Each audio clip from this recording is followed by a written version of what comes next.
Me incriminó frente a todos como si fuera un hecho consumado. Dijo que yo había firmado algo que nunca vi.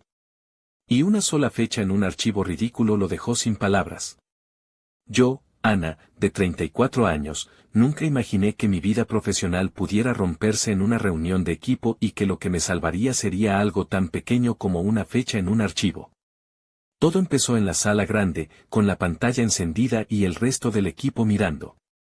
Rodrigo, nuestro director de proyecto, caminó hacia el podio como si ya hubiera ensayado la escena. Tenía esa sonrisa controlada que usa cuando va a arreglar problemas que él mismo provoca.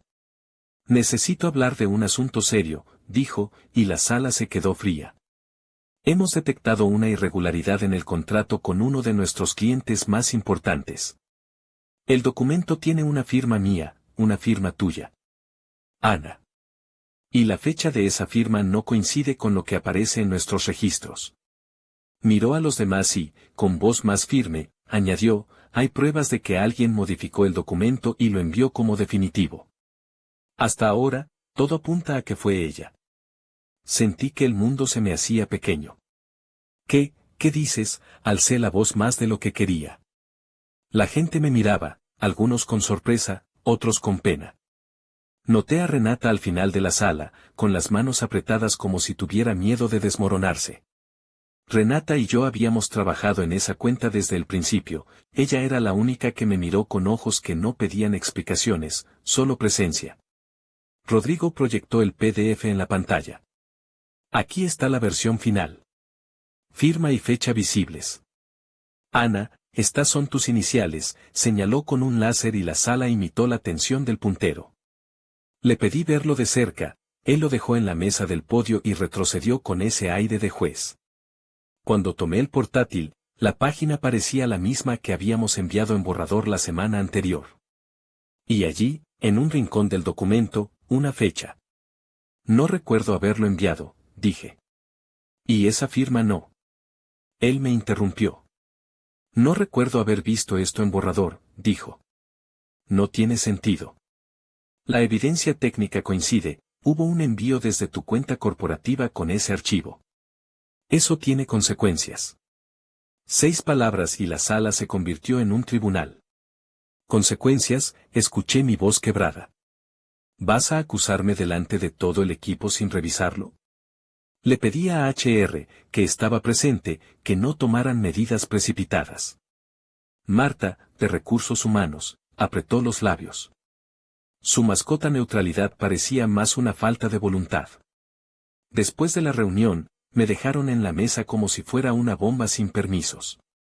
Me llamaron a una sala pequeña, cerrada, donde me dijeron que tendría que firmar una suspensión temporal mientras investigaban. Es procedimiento, dijo Marta, con la misma voz que traiciona a quienes no quieren elegir bando. Sentí el hielo en la nuca. Renata se quedó en la recepción y me abrazó fuerte. No creo que lo hayas hecho, murmuró. Su aliento olía a café y a cansancio. Vamos a buscar, vamos a revisar. Delante de fabricantes hospitalarios y miradas asombradas, Rodrigo había sembrado la duda. Pero no solo eso, lo sembró con su autoridad. Él sabía que el efecto social sería devastador. En la oficina empezaron a correr susurros. ¿Lo hizo Ana? Pero si es improbable, ¿cómo pudo? Mi teléfono no paró de sonar. Mi madre me llamó llorando, mi hermano preguntaba si debía ir a la oficina, mis amigos me ofrecían apoyo como quien da un chal a alguien que está en la intemperie. Las redes no habían empezado aún, pero el rumor bastó para poner en riesgo mi vida cotidiana, proveedores empezaron a preguntar, un cliente menor pidió que no me contactaran. Esa noche, con el portátil en la mesa de la cocina y una taza de té frío a un lado, pedí a Renata que me mandara todo lo que tuviera de la cuenta. Ella fue escrutadora y meticulosa, descargó correos, versiones previas, cadenas de edición. Releyó, comparó y me dijo una frase que ahora recuerdo como si fuera una campanada, hay algo raro con las metadatas. No están fuera de lugar, pero hay una discrepancia en las fechas que nadie hasta ahora ha interpretado bien. ¿Qué discrepancia?, pregunté, temiendo la respuesta. Que la fecha que aparece en el documento como final es posterior a la fecha en la que tú habías salido de la oficina por el fin de semana. Eso hace que, si lo miras mal, parezca que tú firmaste después y enviaste. Pero hay cosas que no cuadran con ese escenario. En nuestro chat privado, Renata me envió una imagen borrosa del PDF y una captura de la cadena de correos. No había números exactos, solo frases, la versión enviada y la versión del portal. Si esto lo vio Rodrigo y lo sacó aquí, pudo armar la escena, escribió. Su defensa es perfecta si todos piensan que fue un simple error tuyo. No había aún una prueba concreta, nada que echara abajo la acusación. Pero tenía dos cosas que él no, memoria de mi integridad y mi derecho a probar la inocencia. El primer movimiento fue simple, pedí a IT que me diera, formalmente, todos los registros de envío del día en cuestión. No era confrontar a Rodrigo directamente todavía, era pedirle al sistema que hablara. La respuesta llegó al día siguiente. Hemos encontrado la cadena de correos, dijo el técnico cuando me abrió la puerta de su cubículo. Pero no podemos compartirla hasta que HR lo autorice. Marta, como siempre, estaba al filo. Ella demoraba procesos con la misma diligencia con la que se demora una sentencia. Mientras tanto, Rodrigo siguió difundiéndose como quien prepara el terreno para un globo que explote en el aire. A ciertos clientes les aseguró que todo era un error de procedimiento, a otros prometió que se estaba investigando, pero plantó su relato en cabezas claves. Ana hizo esto, el documento salió así y, por lo tanto, la responsabilidad recae en ella. Algunos de los gerentes más altos empezaron a llamarme, no para reclamar sino para preguntar sin preguntar, para medir su distancia. Fue en ese asedio que mi amigo Gael, fuera de la empresa, me propuso una idea que al principio me sonó temeraria. Rodrigo hizo un teatro, dijo con la calma de quien piensa en ajedrez, pero todo teatro deja un rastro. Si la fecha del archivo está mal, puede ser porque la versión que mostró no sea la original. Pide ver el archivo original, con su metadata completa. Si algo está manipulado, la metadata te dirá que mano lo tocó. Había aprendido un poco de informática en la universidad, no lo suficiente para desmontar un montaje, pero lo suficiente para saber que los archivos guardan secretos. Convencí a Marta de que pidiera la metadata del PDF. La obstinación institucional fue un muro hasta que Renata, desde su puesto, presentó una solicitud formal para análisis forense, invocando la seguridad del cliente. Al fin, ante el temor de que un cliente importante reclamara, el departamento aceptó. La clave apareció como una pequeña cicatriz en información, la fecha de creación del archivo y la fecha de última modificación no concordaban con la narrativa de Rodrigo.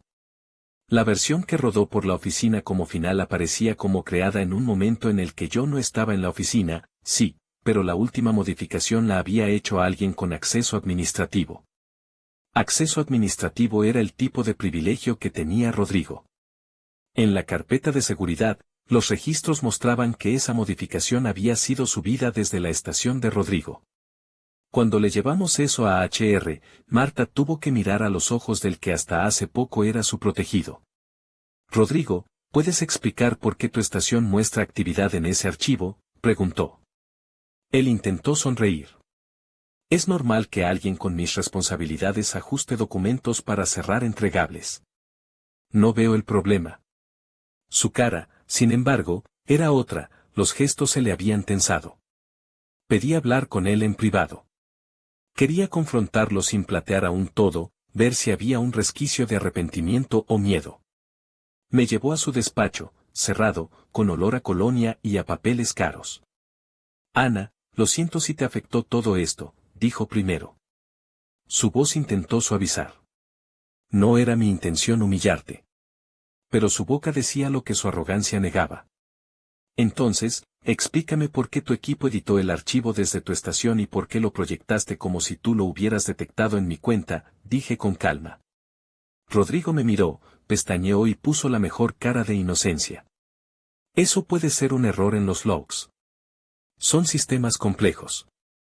En mi puesto, puedo crear cosas y revisarlas. ¿De verdad quieres que sospechemos de errores técnicos? En el fondo de su voz había la certeza del que cree que tener poder le escuda del ridículo. Le dije la verdad más cruda, no tengo miedo de una investigación. Tengo miedo de que uses la investigación para destruirme. Él soltó una risa corta. Te conocí, Ana. Eres buena en lo que haces, pero también sabes cuándo romper reglas. No negaré que estoy decepcionado con algunos procesos. Su mirada goteó amenaza velada, como quien coloca una carta escondida en la mesa para recordar que tiene la última palabra. No quería que esto se quedara en palabras. Si la compañía iba a proteger a una persona con poder, necesitaba pruebas que hablaran a una audiencia más amplia. El plan era sencillo: si Rodrigo estaba utilizando su posición para manipular documentos y acusar a otros, la única forma de pararlo era llevar la evidencia a quienes no dependieran de su piel, la junta directiva y, si hacía falta, el cliente. Pero para eso necesitaba algo contundente que no dejara lugar a interpretaciones. Renata y yo trabajamos noches. Entre ambas juntamos correos, capturas de pantalla, versiones anteriores y las comparaciones. Gael, por su parte, hizo lo que mejor sabía hacer: revisar la consistencia del plan desde fuera, con distancia. Si vas directo a la junta, te acusará de venganza, dijo.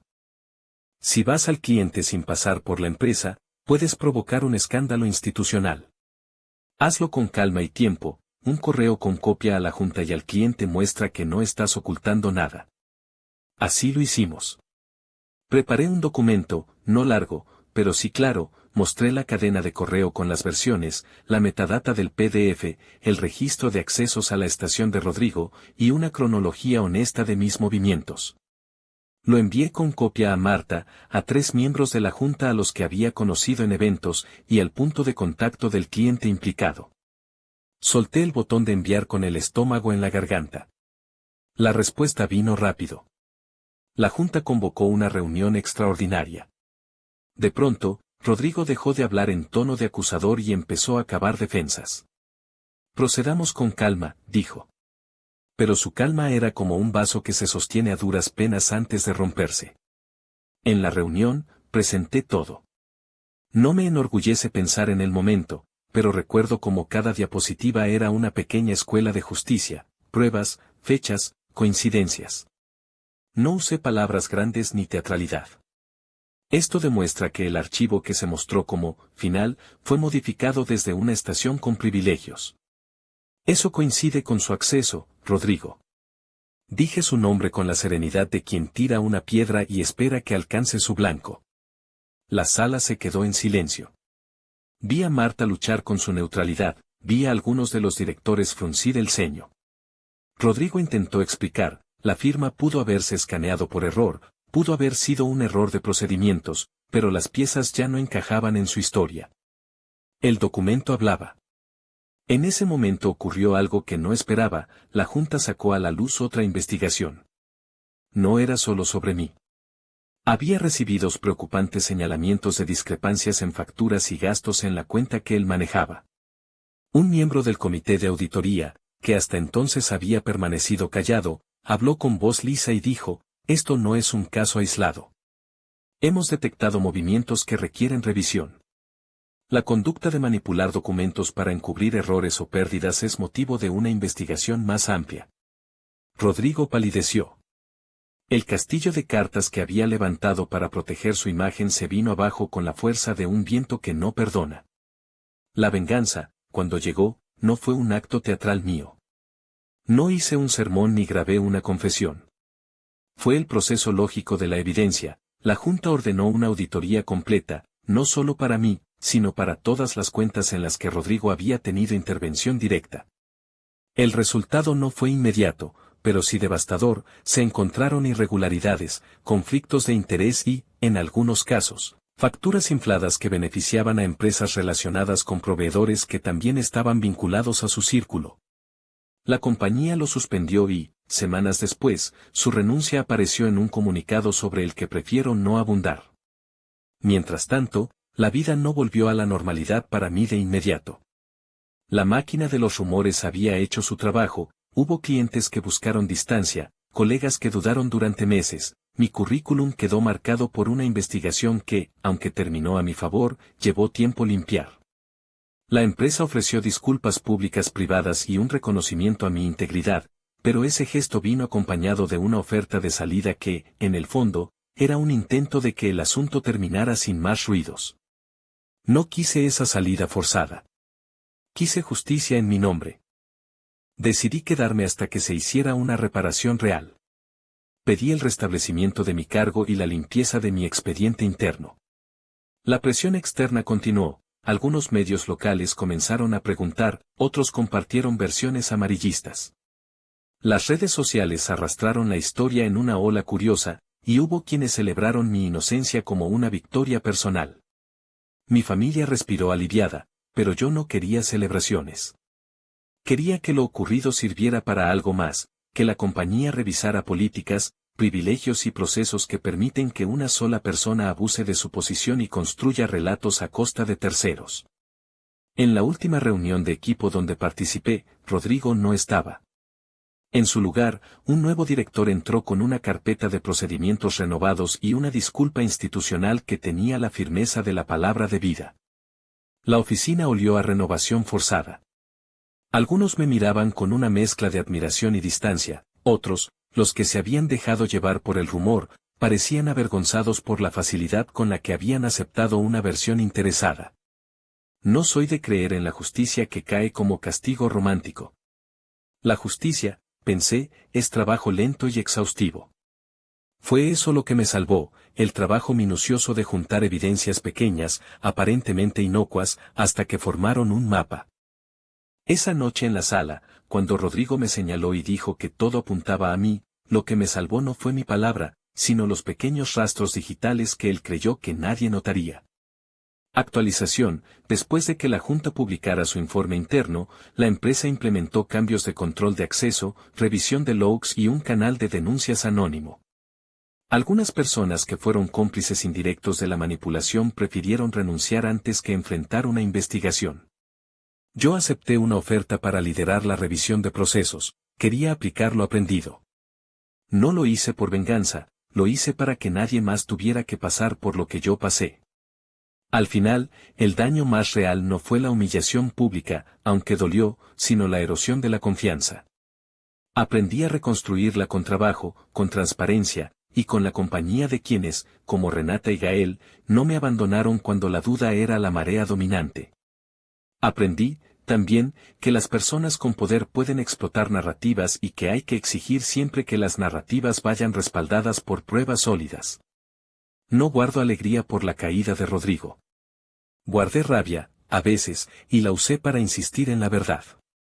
La violencia de su acusación dejó huellas, pero la simple fecha en un archivo, esa pequeña línea de metadata que él creyó irrelevante, fue la grieta por donde entró la luz. Y la luz, lenta y paciente, hizo su trabajo. La presión no se evaporó con el informe, se condensó en miradas y en correos que llegaban a horas imposibles. 2 días después de la presentación, Rodrigo fue citado para una reunión con recursos humanos y asuntos legales. No fue una salida discreta. Reunieron a la gente del departamento en una sala distinta, con ventanas que daban al patio interior. Sentí el eco de voces apagadas cuando pasó junto a mí. No dijo nada. Nada que valiera la pena recordar. Sus ojos buscaban la mía y yo no le devolví el gesto. ¿Así que esto termina aquí? Me preguntó Gael esa tarde, en la cafetería del edificio, mientras sosteníamos 2 tazas quemadas de café. Tenía la cara cansada, pero una claridad nueva en la mirada, como si la discusión hubiera hecho limpio el aire. No, respondí. Termina si nosotros lo dejamos. Y no voy a dejarlo. Renata llegó más tarde, con el informe impreso en la mano y un lápiz detrás de la oreja. Se sentó entre nosotros y, sin dramatismos, dijo: Quieren que parezca un error administrativo. Pero no fue un error. Es una cadena de intenciones. Tenemos que documentar todo. Así lo hicimos. La diferencia entre mi victoria en la sala y la reparación real fue que, cuando no había un juez que dictara sentencia pública, había un proceso por delante, entrevistas, reconstrucción de incidencias, petición de logs a servidores que habían sido manipulados con sutilidad quirúrgica. Las fechas en los metadatos eran la primera costura que se había descosido. Estaba claro que alguien había querido que pareciera que yo había actuado antes de tiempo. Pero las copias de respaldo, las réplicas en el almacenamiento offsite y los registros de acceso externo mostraban la otra verdad. Y cada verdad era una clavija que impidió que Rodrigo pudiera sostener su castillo. Una noche, a eso de las 10, me llamó mi jefe de asuntos legales. Él quiere hablar, dijo. Dice que hay cosas que no hemos considerado y que su reputación se ha visto afectada. No me interesa su versión, contesté. No voy a negociar mi dignidad. Eso no es lo que pide, insistió. Quiere un encuentro cara a cara. Sin abogados. Pensé en declinar. Pensé en volver a escribir el informe que ya había escrito millones de veces en mi cabeza. Pero también pensé en lo que Renata me dijo una tarde en la que lloré bajo la lámpara del comedor. No basta con estar en lo correcto, me dijo. Hay que sostenerlo con un acto de coraje que sea público. Para ti. Para los que vendrán. Acepté encontrármelo en el corredor técnico al final del turno, un lugar donde las cámaras tenían ángulos pobres. Fue un movimiento suyo evidente, presumiblemente para intentar una reconciliación forzada o una amenaza velada. Cuando llegué, él estaba allí, encogido como si el peso de su propia persona fuera a deshacerse. No tienes por qué hacer esto público, me dijo, voz baja. Podríamos arreglarlo. Un retroceso, una disculpa, nadie tiene que saberlo. ¿Arreglarlo cómo? Pregunté. ¿Borrando pruebas? ¿Comprando silencio? Rodrigo me miró con algo que no era arrepentimiento ni sorpresa, era cálculo. No seas dramático, murmuró. Piensa en tu puesto. Piensa en cómo puede afectar a tu carrera esto fuera de aquí. Esa palabra, arreglarlo, fue la cuerda que ató mi respuesta. Mi carrera no es parte de tu estrategia de fondo, dije. Si pretendes sobornarme, no funcionará. Si pretendes amenazarme, no funcionará. Si pretendes que me haga invisible para protegerte, menos aún. Se quedó en silencio. Por primera vez vi en él algo verdadero, miedo. Miedo a que su reputación construida sobre otras injusticias se desmoronara. No habló de nuevo. Se fue. Los días siguientes fueron de tensiones institucionales, su defensa intentaba sembrar dudas, algunos colegas que habían estado cerca de él se mostraban cautelosos, otros simplemente se marcharon. La prensa local olfateó la historia, pero no había material contundente para alimentar titulares sangrientos. Había, en cambio, un proceso, la auditoría forense entregando anexos con sellos de tiempo, correos reenviados con rutas alternativas, una carpeta compartida con permisos cambiados de forma irregular. La empresa tuvo que admitir que su control era débil, la dirección también tuvo que admitir que había subestimado el riesgo de que alguien con acceso privilegiado utilizara esa ventaja. La noche en que Rodrigo firmó la carta de renuncia fue húmeda y olía a lluvia.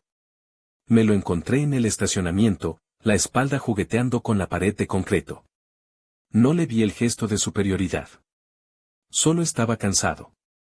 No lo entiendes, dijo. Todo el mundo me debía favores. No puedo perder eso. Perdiste algo más, contesté.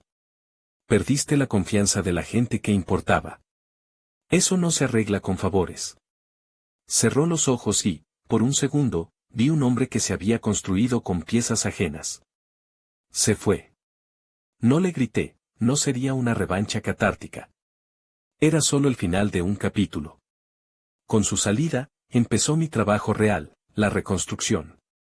Con un pequeño equipo, Renata, Gael, 2 ingenieros y yo, presentamos un plan que no solo corregía las vulnerabilidades que él había explotado, sino que cambió la cultura. Implementamos control de accesos por roles, autenticación multifactor, separación de ambientes de prueba y producción, y un registro inmutable de auditoría.